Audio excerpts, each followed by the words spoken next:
மரியாதைக்குரிய அமித்ஷா அவர்களும் மரியாதைக்குரிய அண்ணன் எடப்பாடி அவர்களும் அமர்ந்து எத்தனை இடங்கள் எப்படி இந்த அணியை முன்னெடுத்து செல்வது, எப்படி இதை அமைப்பது என்பதையெல்லாம் அவர்கள் முடிவு செய்வார்கள். தலைவர்களின் பேச்சுக்கு நாங்கள் இங்கே அதற்கு விளக்கம் கொடுப்பதற்கு நாங்கள் இல்லை. தேசிய ஜனநாயக கூட்டணி பலம் பொருந்திய கூட்டணியாக இருக்கிறது. நிச்சயமாக அது பலமடையும், நிச்சயமாக அது வெற்றி பெறும். நீங்கள் எதிர்கூட்டணியை போய் கேள்வி கேளுங்க. அண்ணன் செல்வ பெருந்தகை ஒன்று பேசி கொண்டிருக்கிறார், சிரிவா ஒன்று பேசி கொண்டிருக்கிறார், காமராஜர் எப்படி பேசியது ஒத்துக்கொள்கிறார்களா என்று இன்னைக்கு ராகுல் காந்தி பேசினதுக்கு கம்யூனிஸ்ட் தலைவர் சண்முகம் எதிர்ப்பு தெரிவித்திருக்கிறார். அண்ணன் திருமாவளவன் அவர்கள் திமுகவுக்கு 100 ஓட்டு விழுந்ததுன்னா அதுல 25-30 ஓட்டு ஏன் ஓட்டுன்னு சொல்றாரு. அதுக்கு என்ன பதில்? அண்ணன் திருமாவளவன் திமுக ஓட்டு போனா கூட நாங்க பாஜகவை ஆதரிக்க மாட்டோம் என்று சொல்லிக் கொண்டிருக்கிறாங்க. ஒன்றும் அன்டச்சபிள் பார்ட்டி கிடையாது. நீங்க எல்லாரும் எங்க கூட கூட்டணி வைத்தவர் தான் திமுக. அதனால நாங்கள் பலமாக இருக்கிறோம். சில வார்த்தைகளை வைத்து கேட்டு கேட்டு எங்க கிட்ட அதுக்காக கேட்க வேண்டாம். அப்படி பதில் சொல்வதற்கு நான் ஏமாளி அல்ல, அவ்வளவுதான்.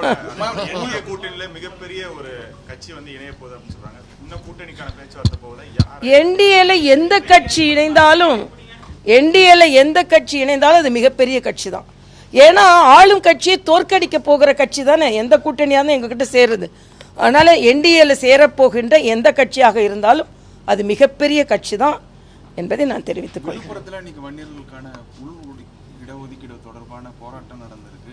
நீதிமன்றம் இடஒதுக்கீடு கொடுக்கணும்னு சொல்லி தமிழ்நாட்டில் கொடுக்காம இருக்காங்க. இல்ல, அதுதான் அவங்க பெரியவர் ராம்தாஸ் கூட இன்னைக்கு எவ்வளவுதான் கருத்து வேறுபாடு சகோதரர் அன்புமணி கூட இருந்தாலும் இதற்கு வாழ்த்து தெரிவித்திருக்கார். ஒரு ஆரோக்கியமான சூழ்நிலை. அவர்கள் என்னதான் கருத்து வேற்றுமையா இருந்தாலும் சமூகத்திற்கு ஒரு அங்கீகாரம் கிடைக்க வேண்டும் என்னும் பொழுது அதற்கு வாழ்த்து தெரிவிக்கிறேன். இது ஒரு ஆரோக்கியமான சூழ்நிலையா நான் பார்க்கிறேன்.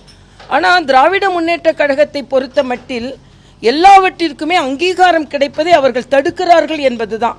அவர்கள் இதற்கான அங்கீகாரத்தை கொடுத்திருக்க வேண்டும். எல்லாரும் எந்தெந்த இயக்கங்கள் எந்தெந்த சமூகங்கள் தங்களுக்கு அங்கீகாரத்தை கேட்கிறார்களோ அவர்களுக்கு கொடுக்க வேண்டும். இது எப்படி கொடுப்பாங்க?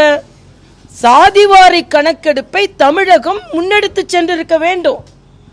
தெலுங்கானா செஞ்சாங்கல்ல, பீகார் செஞ்சாங்கல்ல, எல்லா பழியையும் எப்பவுமே அண்ணன் ஸ்டாலின் மத்திய அரசுக்கு போடுறதை விட இன்னைக்கு தைரியமா சொல்லலாம்ல, சாதிவாரி கணக்கெடுப்பை தமிழகம் முன்னெடுத்து சென்றிருக்க வேண்டும். அதற்கு பல மாநிலங்கள் செய்திருக்கும் பொழுது எல்லாவற்றிற்கும் மத்திய அரசின் மீது இவர்கள் பின்னால் ஒழிந்து கொள்வார்களே தவிர சாதிவாரி கணக்கெடுப்பை எடுத்திருக்க வேண்டும். எடுத்திருந்தால் அவர்கள் எல்லாவற்றிற்கும் பதில் சொல்ல முடியும் என்பது எனது கருத்து. பிளே ஸ்டோர் மற்றும் ஆப் ஸ்டோரில் இருந்து பாலிமர் செயலியை QR கோடு மூலம் பதிவிறக்கம் செய்யுங்கள்.